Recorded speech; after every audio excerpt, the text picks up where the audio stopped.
Long ago, a kind woodcutter lives deep in the mountains, minding his own business. One day, he helps a deer escape a hunter by hiding it behind a tree and expertly sending the hunter in the completely wrong direction.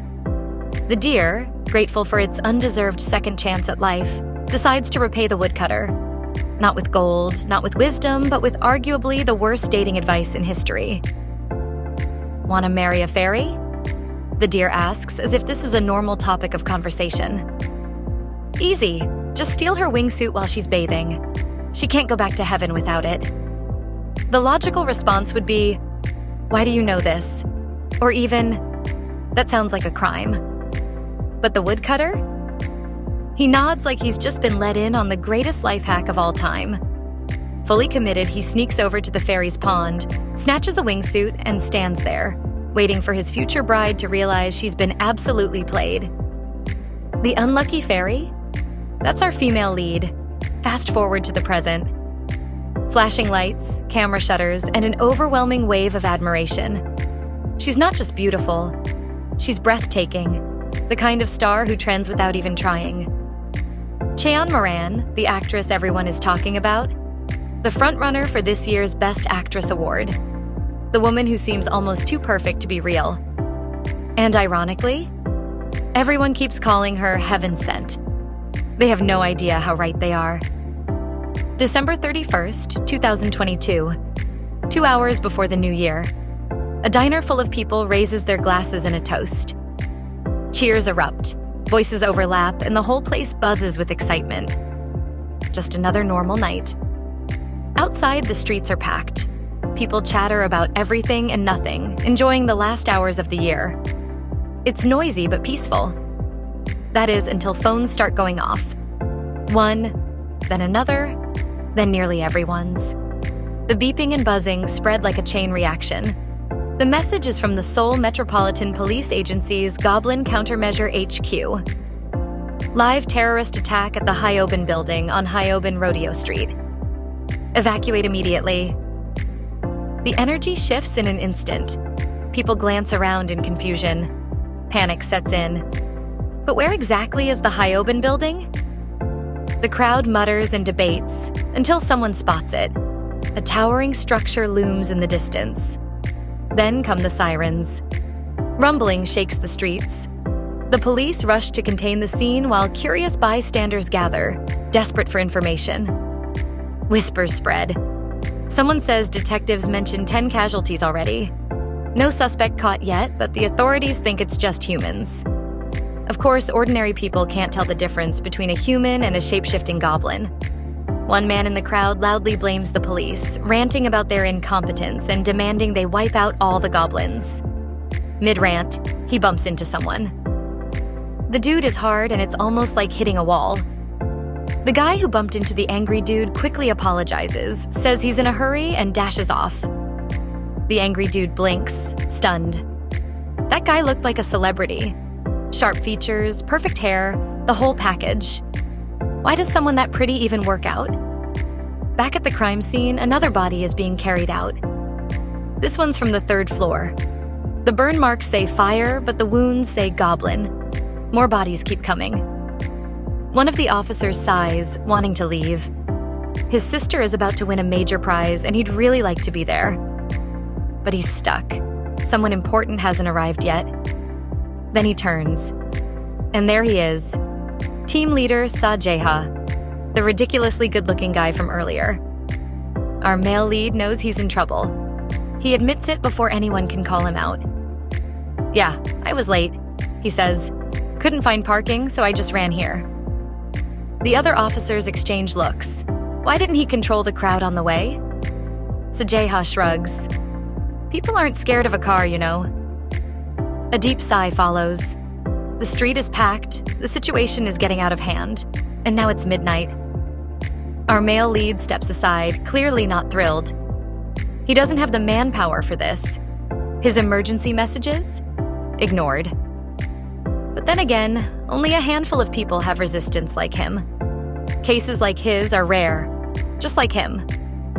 Our male lead squints, his sharp eyes locking onto something unusual. The hand of the corpse being carried away gives off a peculiar heat signature, His expression hardens. Evacuate. Now. His voice cuts through the noise. The police and firefighters spring into action, shouting at the crowd to flee. The burning goblin is still here. For those who don't know, a burning goblin isn't a monster from a story. It's a human infected with a deadly virus. One bite, and it's over. For the past 10 years, this virus has spread like wildfire, making people live in fear. A news journalist, camera rolling, insists on staying. Live coverage at the scene of a potential outbreak? Risky, sure, but great for ratings. Passion for journalism or pure madness? Hard to tell. Most humans stand no chance against goblins, but a select few, like the countermeasure team, have resistance. They don't get infected. They can fight. That's why Sa Jeha's team is here. He marches over to the journalist, looking beyond pissed. This is not the time to be filming. He snaps. That thing is still in the crowd. The problem isn't just the goblin anymore. It's the people. Society is drowning in paranoia. At this point, distrust is more dangerous than the virus itself. The street erupts into chaos. Accusations fly. People turn on each other, shouting about who looks suspicious, who might be infected. Tension crackles in the air like a live wire. Sa Jeha watches, his expression unreadable. How could they act like this, right in front of a death scene? His gaze shifts. The emergency personnel wheel away another body, confirmed dead on arrival. There's something peculiar about goblin attacks. Stain. A distinct mark left on every corpse. The full extent of the pain? Unknown. Why? Because there's never been a survivor. Fear spreads like wildfire, people scrambling to find safety. Yet, in the midst of all this, someone out there is still searching for love. Because apparently, romance waits for no apocalypse. Then, something strange happens. Light emits from the corpse. Not normal light, but something beyond the visible spectrum. Only team leader Sa Jeha and his crew can see it. His eyes narrow. Dong-sik? He calls, pointing at the glowing anomaly. Dong-sik, however, has exactly one thing on his mind: getting to the HBS office building to watch his Unni win an award live. Sa Jeha stares at him. Did this guy seriously not notice that light just now? Before he can argue, his phone rings. A call from the police station. Something bizarre happened during the live broadcast at the HBS Awards. The police need the team leader on site. Immediately. The crazy part? They already have a suspect. Cheon Moran, the actress, the supermodel, the face that graces billboards. The ground feels heavy as people take in the scene. Cheon Moran, standing over a corpse. And the question on everyone's mind, is she a murderer? Back at the station, it's absolute chaos. Reporters swarm the entrance like a pack of starved hyenas, cameras flashing, microphones shoved into the faces of already exhausted officers. Every media outlet in the city wants one thing: an interview with Cheon Moran. The journalists fire off questions at rapid speed, demanding access to the actress. It's a nightmare. The officers are barely holding the line. And then, like a storm cutting through the madness, he arrives. Sa Jeha moves with sharp precision, every step purposeful. The officers murmur, but not about the case. No, they're whispering about how ridiculously pretty Cheon Moran is. Even now, in a murder investigation, she's the main event. But when they spot the team leader, they immediately snap to attention, saluting on instinct. His sudden appearance catches them off guard. Meanwhile, in the interrogation room, things aren't looking great. Sa Jeha leans against the table, breathing heavily, sweat trickling down his face. Across from him, Cheon Moran sits perfectly still, silent, unreadable. His colleagues exchange glances. Did their team leader run all the way from the Hyobin building? Because he looks like he just finished a marathon. Then, Dong-sik steps forward, voice firm. My sister didn't do this. There's no way she committed murder. This is a misunderstanding. Sister? Let's be real. He's got more crazed fan energy than sibling vibes. The officers sigh. Maybe, but she hasn't said a single word since she got here. We've got nothing. At least the team leader is here now. He'll get answers. But Sa Jeha? He's barely holding it together. He stares at Cheon Moran, wide-eyed. There's something off. His chest feels tight, his mind overwhelmed. It's not fear, it's not logic, it's something stranger. A single thought takes over his brain. Is she a fairy? In the chief's car, Dong-sik is yelling his lungs out, insisting his sister isn't a criminal. Sa Jeha, gripping the wheel a little tighter, tells him to calm down unless he wants the car to flip over. He jokes that if their other colleague heard someone call Cheon Moran a goblin, he might have a full-blown meltdown. Hence why the team leader is driving instead. Dong-sik, still fired up, yells again that she's not a goblin. He's absolutely sure because goblins can't resist attacking men, and if she really were one, she would have been caught ages ago. The team leader nods, trying to keep things peaceful, and says they'll find out the truth after a proper investigation. Personally, he also thinks she's human. Dong-sik, still buzzing with curiosity, asks if the chief has ever seen the superstar actress in person. Shouldn't he be suspicious first, given his years of police work? Sa Jeha casually reveals he did see her once, a long time ago, from far away. Back then, she was just a regular girl. Nothing like the superstar she is today. Moran Cheon, the actress who took over the nation's top entertainment show at 18. A celebrity with a flawless 10-year career, always under the brightest spotlight. If Korea had an actual sun, she'd be it. It's almost impossible to believe she could be a goblin. Dong-sik, in full fanboy mode, yells once more. She's not just human, she's an angel. He showers her with praise like he's reading out an award speech. The team leader, staying cool, asks if he'd like to get out of the car since he can't seem to lower his volume. That does the trick. Dong-sik mumbles an apology and finally shuts up. Our male lead is frozen in place. Cheon Moran stands before him, and wow, she's unreal. His skin prickles with goosebumps. She's glowing, practically radiating beauty like some kind of goddess. For a second, his brain stops working, and he just stares at her like a deer caught in headlights. Our female lead, clearly amused, finally speaks up. She teases that she was waiting for him to say something first. With a voice as sweet as honey, she asks if he'd at least hear her out. Jeha blinks, still processing. Her gentle tone echoes in his chest, and for a brief moment, he wonders if Dong-sik wasn't completely insane for worshipping her. Moran begins telling her side of the story. 30 minutes ago, at the HBS Awards, the first act of the performance wrapped up, and there was a quick break. After 10 minutes of commercials, the announcer politely asked everyone to return to their seats. The second half was about to begin with a performance by Idol Lupin. In the audience sat a key figure in this whole situation. Hyun Ma, a rising actress in her third year, just 23 years old. Not far from her was Cheon Moran, now in her 10th year, 28, and still reigning as a top star. Moran explains that she met Hyun earlier this year while filming the same drama. She played the female lead, while Hyun played her sister. They weren't particularly close, but there was no weirdness between them either. Moran would greet her casually whenever they crossed paths. At the awards party, she noticed Hyun looking unusually restless. Curious, she asked if she was feeling okay.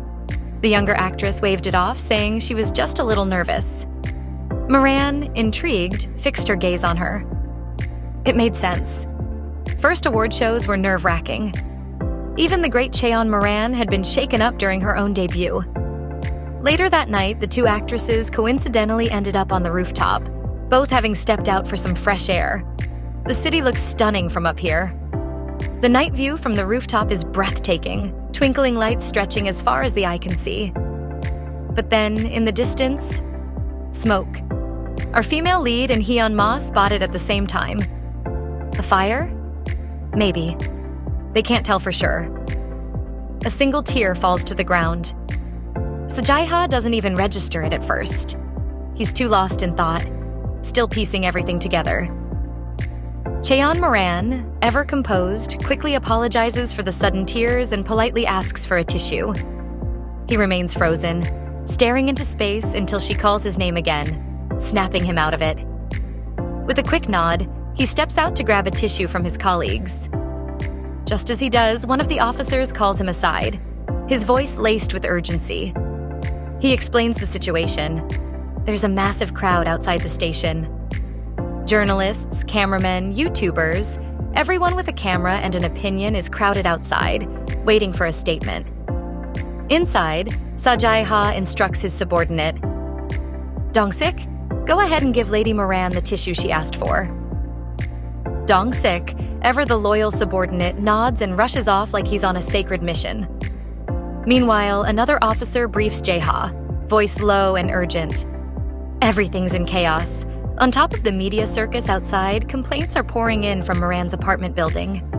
With no official statement from the police, wild rumors are spreading like wildfire. The officer clears his throat, his tone dropping even further. Sir, I really think we should send Cheon Moran home.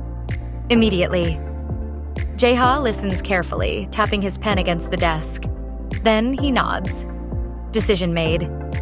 He's no longer investigating her. After talking to her, she doesn't seem suspicious at all.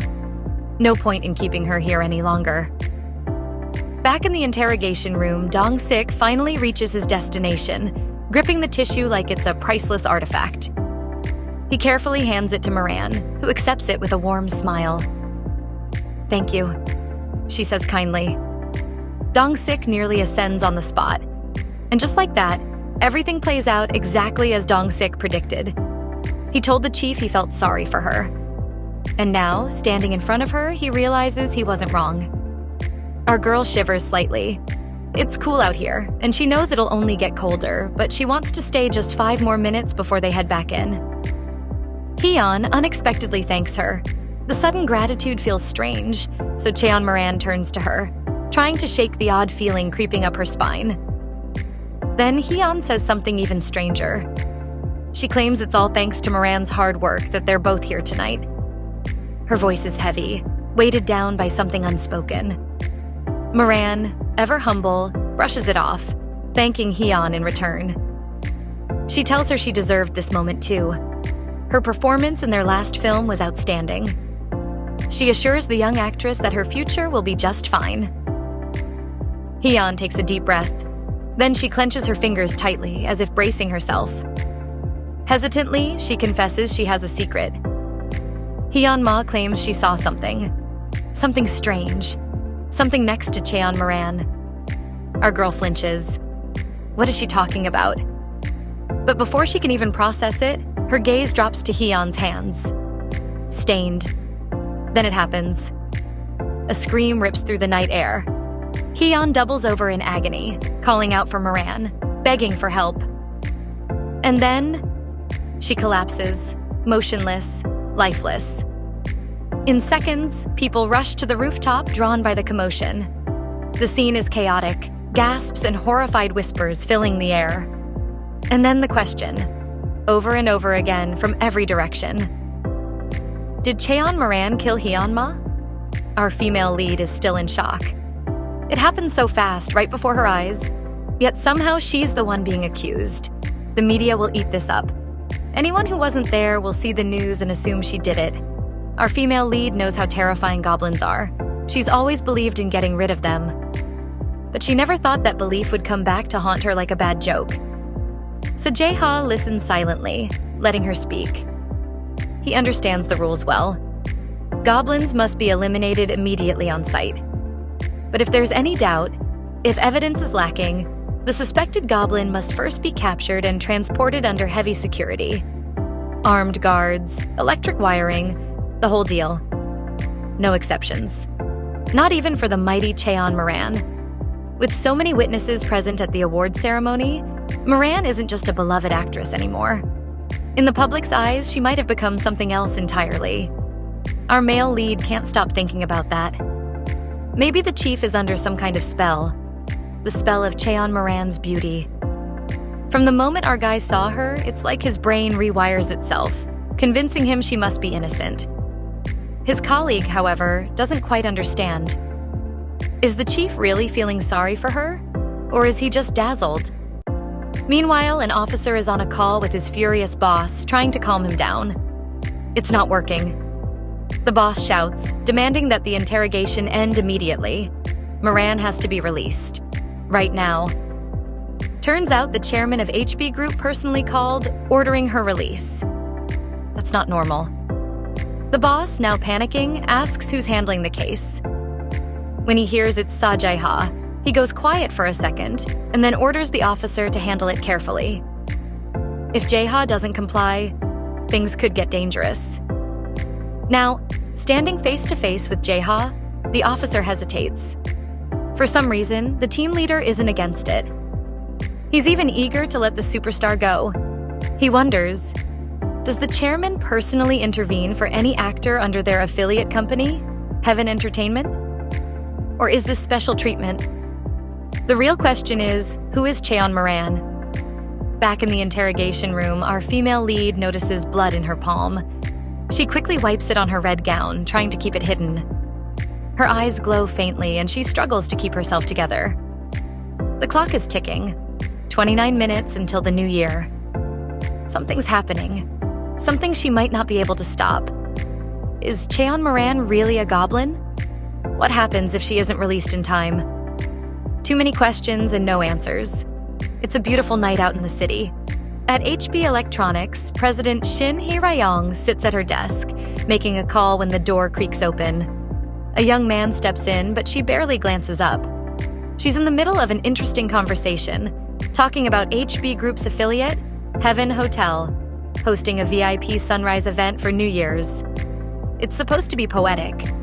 Walking in the cold night breeze, hiking to see the sunrise. A glass of wine at the VIP lounge, watching the sun rise over Namsan Tower. Very romantic if you're into that sort of thing. She asks if their plan to buy a ticket failed. Apparently the place was booked solid 2 months ago. She laughs. Not that it matters to her, of course.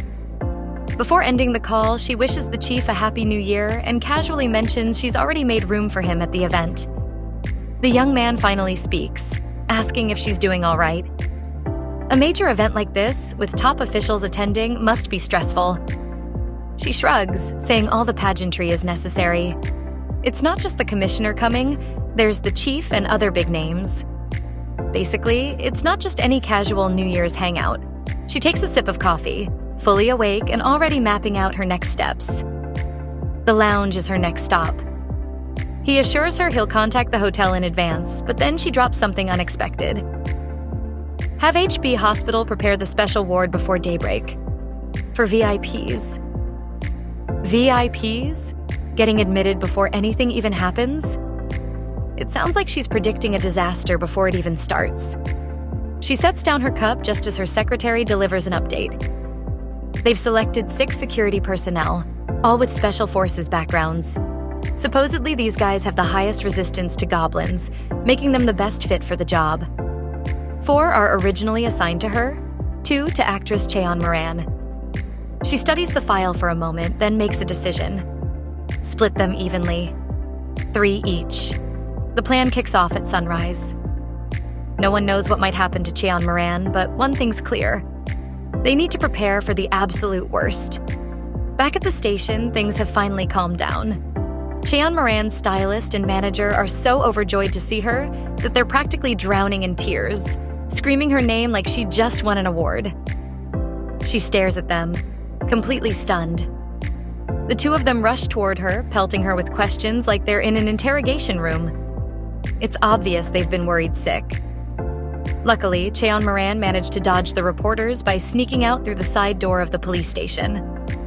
Her manager hands her a jacket, and she thanks them for their concern. Behind her, Sa Jeha speaks up. He tells her she'll need to come back to the station. But as a witness this time, not a suspect. Then, after hesitating for a moment, our male lead awkwardly stretches out his phone and asks for her number. As a detective, he knows better than to ask a celebrity for their personal contact, so he quickly adds that he can just take her manager's details or a company phone number if she prefers. To his surprise, the megastar actress doesn't mind at all. Since the case involves her junior colleague, she's fine with giving him her number. Then, in the weirdest turn of events, our girl trips on her own dress. In slow motion, she stumbles straight toward him and ends up with her head resting against his chest. The manager and stylist freeze in shock, but thankfully, Sa Jeha catches her before she hits the ground. Just as he steadies her, he catches a faint scent.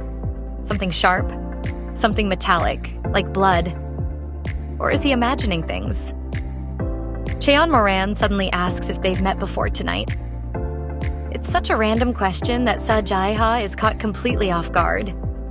Our male lead fumbles for an answer, but in truth, he has seen her before. They just never officially met. He brushes it off, saying he's just a lowly detective, so there's no way he'd cross paths with a top star like her. Cheon Moran apologizes for the strange question, but admits she has a weird feeling she can't quite explain. Meanwhile, the reporters outside catch wind of her escape plan.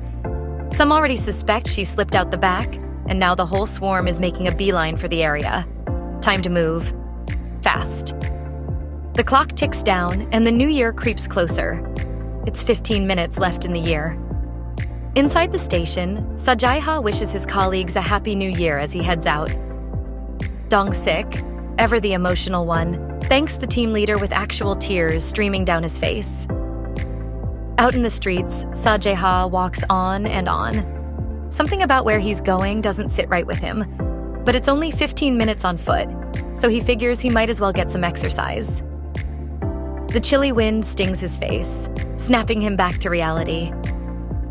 Everything that happened tonight still feels surreal. Meeting Cheon Moran like that.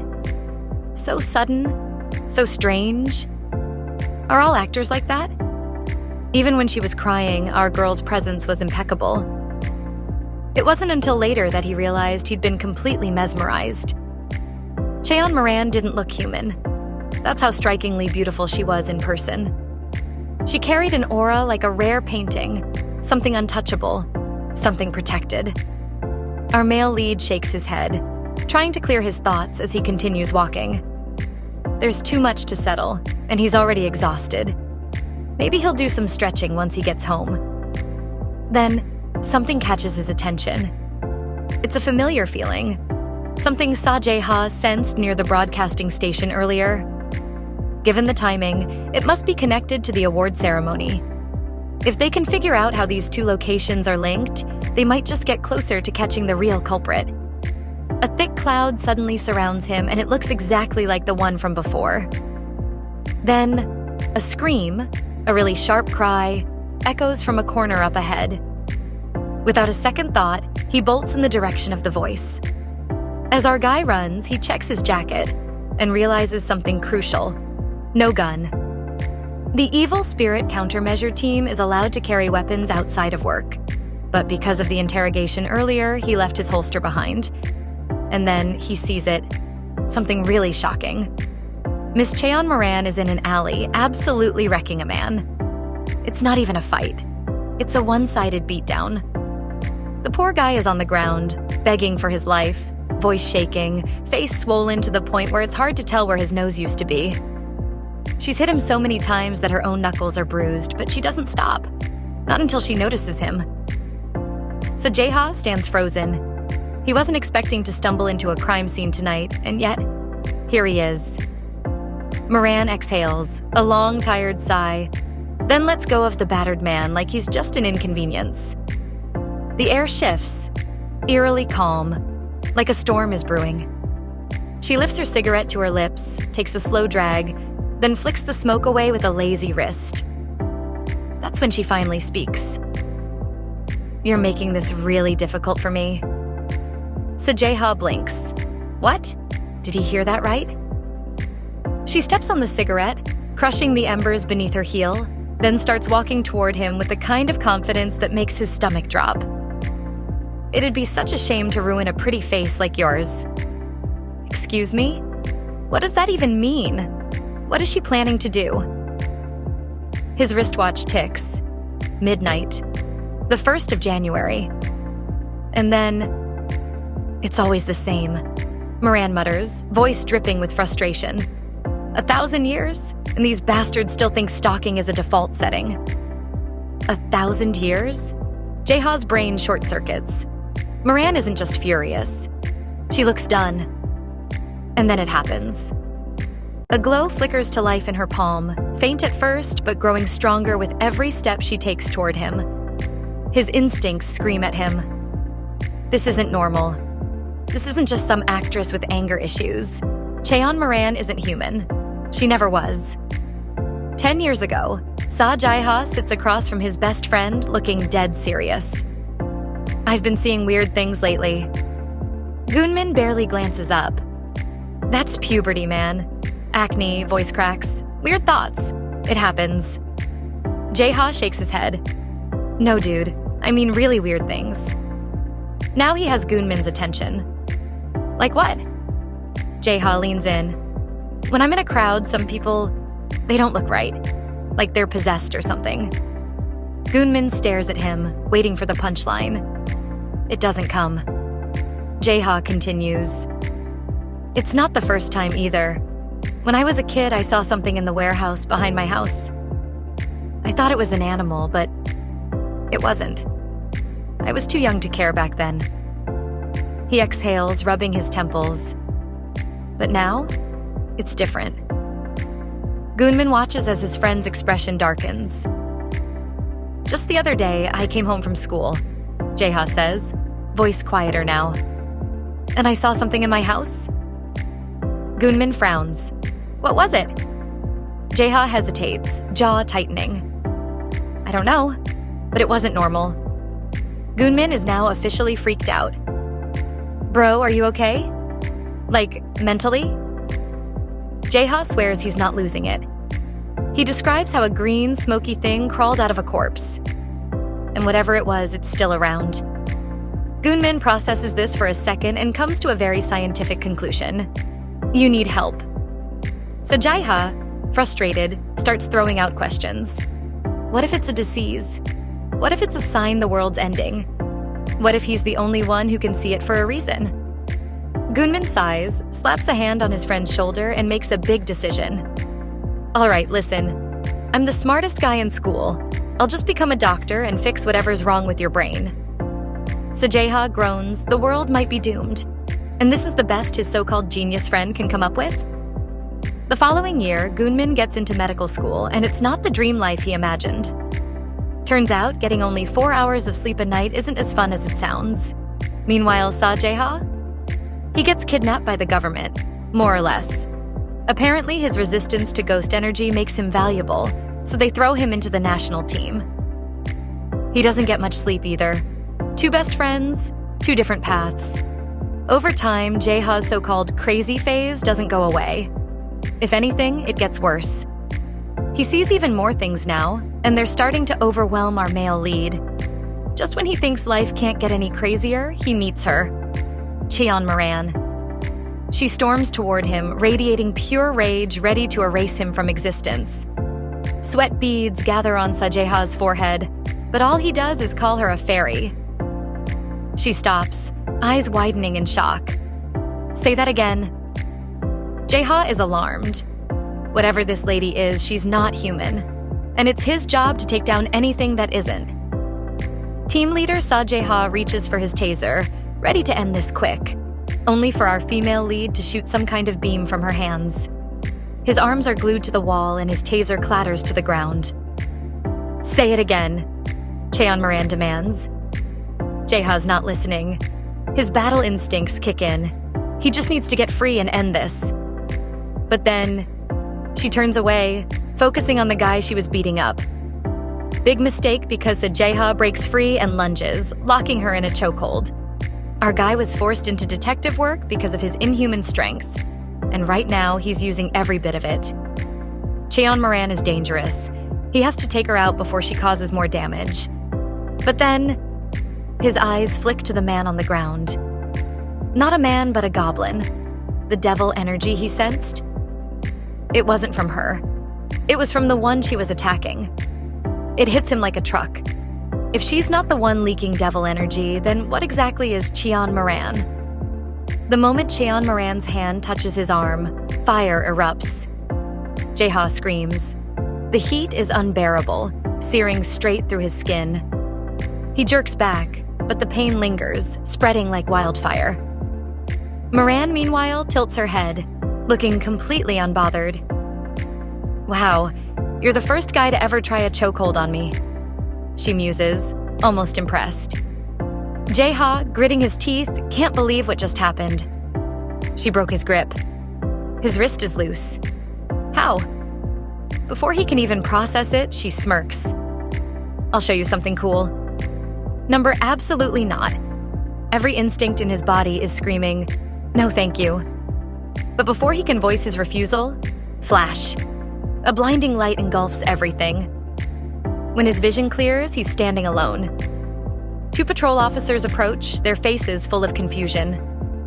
Team leader, what are you doing out here? Jeha, still breathing hard, looks around. The alley, the suffocating energy, the impossible heat. Gone. And most importantly, so is Cheon Moran.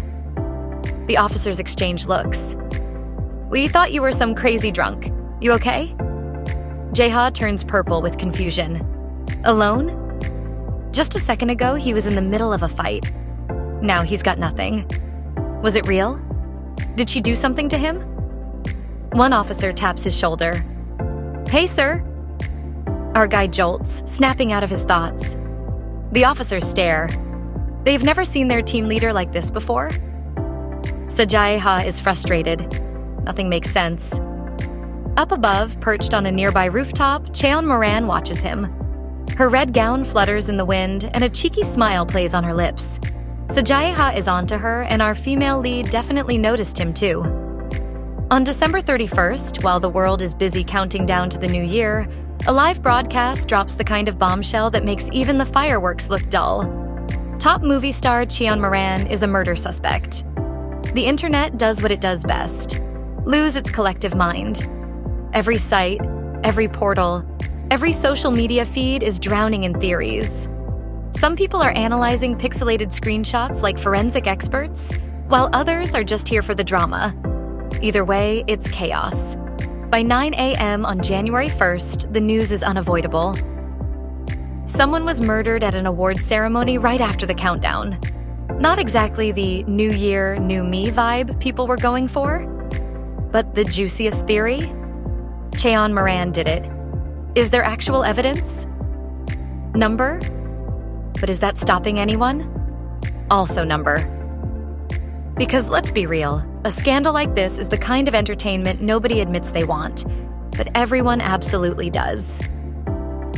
Then January 2nd arrives, and something weird happens. Everything. Every post, every article, every wild theory just disappears. It's like the internet got sent to the shadow realm. Accounts are suspended, news articles vanish, and suddenly every media outlet that was fanning the flames yesterday is now on damage control. Breaking news. Cheon Moran falsely accused. Just a misunderstanding. The internet slams on the brakes so hard it practically gets whiplash. Yesterday, everyone was an amateur detective. Today, they're sending thoughts and prayers.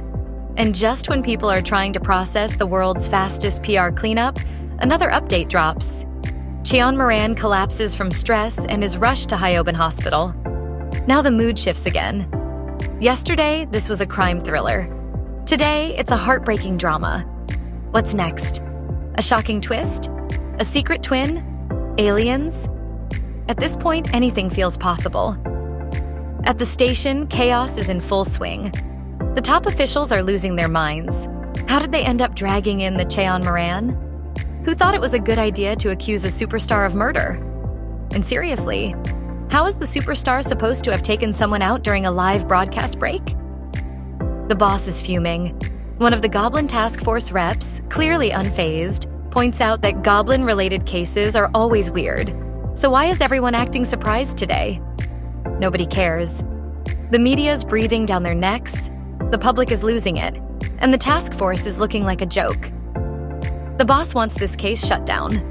Immediately. That's when our guy, Sa Jeha, snaps. No way he's dropping this. He knows there's more to this case than anyone realizes. The murder method is too clean. No physical contact, no trace of how it happened.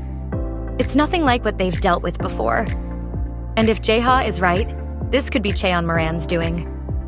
He hesitates before saying it out loud because, let's be real, if he admits what he really saw, he's getting chewed out. Then the boss hits him with a curveball. Is the culprit important? Jeha's brain short-circuits, his eyes widen. What kind of question is that? The boss claps Sa Jeha on the back, calling him an exceptional cop. He gets it. Our male lead wants to be a passionate, justice-driven officer. Very noble. But right now, he needs to read the room. The narrative has flipped. The public doesn't care about the culprit anymore. It's all about Cheon Moran. People are tired of goblin-related cases. If this were just another supernatural crime, no one would bat an eye. But throw in a famous celebrity? Now everyone's watching. And the more they dig for the real culprit, the more frustrated the public gets. That kind of attention? Not good for the task force's survival. Jeha stands there, speechless. The boss just laid out the ugly truth. If they keep pushing, it could cost them more than just this case. If their right to use after-hours weapons gets revoked, their ability to catch goblins will plummet. His colleagues don't say a word, arms crossed, waiting for him to accept it. The superiors want this case buried. But Sa Jeha? Yeah, he's not happy. His expression says it all, so cold, grim, and livid. At the hospital, Cheon Moran flips through the day's report. The police have backed off, and the interrogation is over. In return, she'll add director Kim Cheon Ryong to the guest list for the New Year's event at Heaven Hotel. Fair trade. She notes that the director stands to gain quite a bit. After all, 3 parliaments will be at the party. Big networking opportunity. Her assistant suggests she dine with the hotel's director since he's on the emergency guest list. Our female lead doesn't object. She's heard he's a fan. A moment later, she's handed the D-Sung trophy from HBS. Oh, and there's more good news.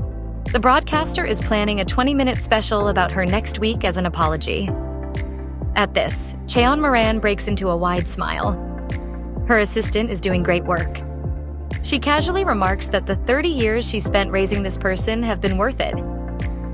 Wait a minute, isn't she officially 28 in the eyes of the public? What's she going on about raising someone for good 30 years? Yeah, something's not adding up. More proof that she's definitely not human. Moran hands over the trophy, calling it a reward for a job well done. Also because she's in a good mood. Hasn't cared about a man in a long time. She lights a cigarette, exhaling in thought. Then she says it. If she cares too much, she might end up hurting him. She's totally talking about Sa Jeha, our male lead. At the station, Sa Jeha's subordinate approaches, asking what their next move is. Team leader Sa doesn't hesitate. There isn't one. They have no choice but to stop. If it were about victims, the Hyobin fire case had even more casualties than this whole Cheon Moran situation, yet no one cared. It's best to take their hands off it. It's not a case they can handle. But inside, Jeha is boiling. He joined the force because he never wanted to feel powerless again. Yet here he is, watching the truth get buried because the public sides with a superstar, and his superiors are in a hurry to sweep everything under the rug. Someone behind Cheon Moran is way more powerful than his bosses. He knows it. But without proof, no one will believe him. And worse, if this person is as untouchable as our guy suspects, Cheon Moran could come after him directly. The realization makes him sick. Sa Jeha has never been scared like this before. Our male lead's a high-ranking officer. He has the law, a gun, his own strength. None of it matters. If she wanted him gone, nothing would stop her. That's what shakes him to the core. Then there's that anonymous message. Someone calling her Fairy Cheon Moran. Was that supposed to be a compliment? Because right now, she feels more like a nightmare. His thoughts are interrupted when Dong-sik asks if they're canceling the interrogation schedule. No need. Recent articles say she's in the hospital. And at this point, who's surprised? The rich and powerful always run to hospitals when they want to dodge police investigations. It's practically tradition now. Jeha glances at himself. The irony is wild. Team leader Sa Jeha is the one who was actually injured that night. Yet she's the one playing the sympathy card in a hospital bed. Of course our girl is. A loud voice echoes in the hallway. It's coming from the restroom near Leader Sa's location. Inside, a group of officers is deep in conversation. About him. One of them sounds stunned. Something about HB Corp. No, HB Group. It's not just any small company. The chairman himself contacted their superiors. That's when another officer points out the obvious. The first team's leader is more than lucky to have been spared. Jeha's eyes widen when he hears his name. The case was closed messily, but apparently the chairman personally made a fuss about it. That explains why these guys are venting like this. One officer tries to change the subject, saying there's no point talking about it. Leader Sa already let it slide. Instead, he throws in an unexpected compliment about Jeha's beautiful eyes. His colleague agrees, adding that the team leader also has a great body. At this, they burst out laughing. Jeha just stands there, listening, processing, regretting his life choices. The thing is, they're not wrong. He got into the police university directly, skipped military service, and climbed the ranks fast. If anyone had a golden ticket in law enforcement, it was him. Dong-sik, meanwhile, is desperate to escape this painfully awkward moment. But Jeha isn't letting that happen. He orders him to stay right there. His eyes narrow. Our guy suddenly remembers something. His subordinate has been a Cheon Moran fan since day one. Well, that's about to come in handy. Our male lead takes some time to interrogate Dong-sik. Unofficially, of course.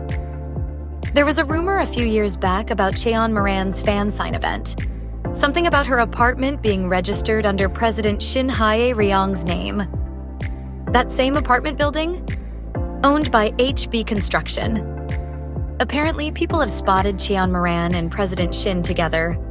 Some say they were in the apartment, others claim they dined together. But here's the thing. President Shin Hae-ryong isn't some rich guy secretly funding Cheon Moran's career. She's a woman, and because of that, the rumor never turned into a scandal. It was just another piece of gossip that only die-hard fans like Dong-sik even remembered. The die-hard fan swears that's all he knows. He also really wants to know why the team leader dragged him into the interrogation room for this.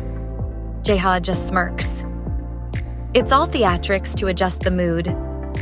But inside, he's piecing everything together and taking notes. Cheon Moran is at the center of all of this. Her connection to President Shin Hae-ryong isn't exactly clear, but it's definitely closer than a typical business relationship. That said, Sa Jeha doubts the superstar is a lesbian. What does matter is that this link between her and HB Group just got a lot more interesting. There's another major speculation. Does President Shin Hae-ryong know Cheon Moran's true identity? It's just a theory, but Sa Jeha suspects she's backing the real Cheon Moran. The question is why? And then, it clicks. It's power. Our male lead is stunned. It has to be her power. The kind of power that can crush goblins, creatures that terrify humans, without breaking a sweat. Could there be a connection between Cheon Moran and the goblins? It rattled his mind, Souch. The thought bothers him, but one thing is clear in his mind. He has to arrest her, no matter what. But how? She's not someone you just run into. She's powerful, practically untouchable, and has influence on the level of a corporate chairman. The investigation is dead. The culprit is out of reach. And worst of all, our guy doesn't even know if he'll ever see her again, and then, as if summoned by his thoughts, there she is. Bright as ever, smiling like nothing in the world could bother her. Jeha is stunned. Of all things, he didn't expect Cheon Moran to just show up. Our male lead, Sa Jeha, wrestles with his thoughts, stuck in a position tighter than his grandma's Tupperware lid. There's no way he's running into Cheon Moran. Absolutely not, and yet, boom, there she is, standing across from him, flashing the biggest smile like they're long-lost besties. He's stunned. The movies never get this part right. detectives don't just get hunches in a dramatic zoom-in moment with suspenseful music. No, real intuition is a gut feeling. An itch in the brain, like knowing a suspiciously cheap convenience store sandwich is a bad idea, but eating it anyway. It's a new workday, and Jeha is dragging himself there like a man walking toward his own doom. Why even bother when the one culprit he really wants to catch keeps slipping through his fingers? Of course, his mind circles back to Cheon Moran. Every step toward his workplace feels heavier than the last. He could just turn around, go home, and pretend this is someone else's problem. But no, duty calls. He's got a hunch, and even though he thinks he doesn't need one because he can fight just fine, there's no escaping the fact that sometimes instincts are all you've got. Our male lead sighs. He's a grown man after all. He's got to do his part and push for a better society, even if that means spending his days annoyed, underpaid, and pretending instant coffee is enough to keep him going. Team leader Sa Jeha's phone rings, yanking him out of his thoughts. On the other end, Dong-sik is practically screaming, "Leader!" like they're in the middle of an action movie. Our male lead winces, holding the phone away from his ear. He tells his overly enthusiastic subordinate that he's coming in through the back door, expecting at least a little useful information in return. Instead, all he gets is Officer Dong-sik yelling at him to hurry up. That's it. That's the whole call. Sa Jeha wonders if this is payback for something he did in a past life. Before our guy can question it any further, a loud scream cuts through the air. He snaps his head toward the station, where all the noise is coming from. For a second, he considers the possibility that his colleagues have started an indoor soccer league without him. That would be a betrayal of the highest order. Our male lead picks up the pace, half out of duty, half to make sure he doesn't miss out on the action. Team leader Sa Jeha steps into the station and finally lays his eyes on the source of all the noise. Of course, who else could it be? None other than Miss Cheon Moran, the megastar. She greets him with a smile that's a little too interesting for his liking, like she knows something he doesn't. "How have you been?" she asks, all casual, like they're old friends catching up over coffee instead of whatever this is. Sweat immediately forms on his forehead. His throat feels like it's been stuffed with cotton, but he manages to choke out a question. "Why are you here?" She points straight at him. "You told me to come back later." Sa Jeha freezes. Did he? When? Our guy's pretty sure he'd remember inviting a walking disaster into his workplace. This feels less like a casual visit and more like he's unknowingly stepped into a dangerous game, one he definitely didn't sign up for. Meanwhile, his colleagues are already forming conspiracy theories. A megastar showing up at their station? This is big. Whispers spread like wildfire. Did she come for team leader Sa Jeha? Is there something going on between them? Our male lead swears he can hear bets being placed in the background. Team leader Sa Jeha struggles to make sense of what's happening. His brain is working overtime, trying to dodge the trap hidden beneath Cheon Moran's soothing voice and that gaze of hers, the one that makes his hands tremble if he looks for too long. "I don't know what you're talking about," he says, trying to keep his voice steady. And he doesn't. He never called her, never reached out. After that night, he made sure to stay as far away as possible. Last he heard, she was hospitalized. Now our girl's here, stealing all the attention in the station like it's her personal stage. And all this before our guy's even had his morning coffee. His mind flashes back to the alley attack. That was unexpected. He's dealt with a lot, but getting ambushed in the dark in an alley wasn't on his to-do list. Cheon Moran, however, stands firm. "You called me," she insists. "You mentioned investigating the witness. That's me. That's why I'm here." Team leader Sa Jeha feels every muscle in his body tense up. If this is a joke, then our guy's not laughing. But more than that, he needs to know. Why did she really come? To satisfy his curiosity and maybe regain some control over the situation, team leader Sa Jeha calls Cheon Moran in and seats her in the interrogation room for a proper conversation. But of course, our girl didn't come alone.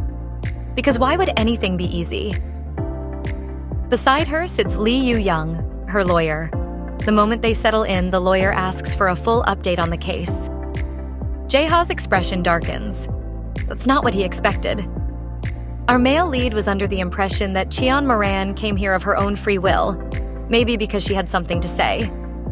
Now, he's not so sure. Moran, ever composed, explains, "I was discharged this morning. I thought it'd be difficult to make a clear statement, so I brought legal representation." That does nothing to answer his biggest question. Why is Cheon Moran here at all? Still, our guy forces himself to say something polite. "Well, I'm glad to see you're feeling better." Probably the biggest lie of the morning. He's terrified of her. Cheon Moran blinks, tilting her head slightly.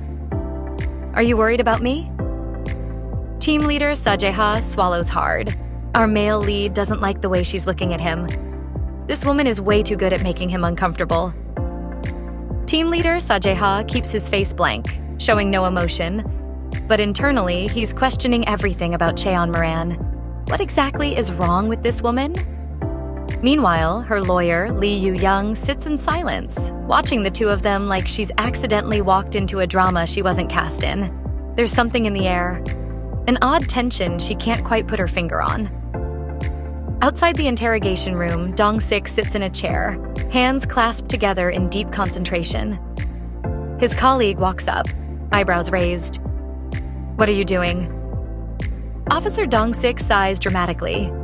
"Preparing to ascend to heaven. If I die now, I'll have no regrets." Back in the room, Jeha takes a few notes, though his mind is still stuck on the same question. Why is she here? What's her angle? Cheon Moran, sitting across from our male lead, has handed the conversation over to her lawyer, Mrs. Lee Yu-young, but she herself is doing absolutely nothing. Just sitting there like royalty, head held high, staring right at him. Jeha stares back, unsettled. This woman is an enigma, and our guy doesn't like unsolved puzzles. Something about her gaze, it sticks to him like glue, unwavering, unrelenting. Meanwhile, her lawyer does nothing new, just rewords everything our female lead already said. Nothing new. But regardless, our male lead listens, but his real focus is elsewhere. He was sure Cheon Moran would try to put him in a difficult position, but strangely, our female lead acts as if nothing ever happened between them outside the station. Why? Then, just as our guy's about to overthink himself into exhaustion, she curls her lips like she's just made a discovery. Leaning in slightly, Cheon Moran finally speaks. Dumpling ears. The room falls into stunned silence. That's it. That's all she says. Everyone is confused, except for Cheon Moran, who looks perfectly satisfied with herself. Before team leader Sa Jeha can process whatever just happened, she smoothly moves on. You must have trained for years. What martial art did you major in? Our girl apologizes, then tilts her head. It's just, you remind me of someone. Who? No idea. The memory is vague, blurry, just out of reach. Jeha exhales, sets his pen down, and instinctively touches his ears, trying and failing to make sense of anything she just said. Our female lead meets his gaze head-on, completely unfazed. Meanwhile, outside the interrogation room, Officer Dong-sik shoots up from his seat, pressing himself against the glass like he's just witnessed a crime. His colleague raises an eyebrow. What's wrong? It's just talk about team leader Sa Jeha's ears. Dong-sik, still frozen, shakes his head. You don't get it. I'm the closest one to him. I know how unpredictable his mood can be. And trust me, ears are pretty dangerous territory. Back inside, Cheon Moran tilts her head, offering an apology. I'm sorry for saying that. It's just that you have such amazing ears. I didn't realize it at first, but I used to know someone with swollen ears just like yours. Jeha's expression darkens instantly. The frown on his face is deep enough to make anyone rethink their life choices. Then, Moran says something. Whatever it is, it has the entire room reeling. The lawyer? Stunned, even Officer Dong-sik? Mind blown. Mrs. Lee Yu-young whips her head toward her client, eyes widening to their absolute limit. which written all over her face. And then, with that same unreadable smile, our female lead looks right at Jeha. So, detective, what did you just say? No one knows what's happening anymore, but one thing's for sure. This standoff just took a turn, and no one is ready for what's next. Want us to continue this story? Please comment part 2 below. Also, don't forget to like, share, and subscribe. Until next time, ciao!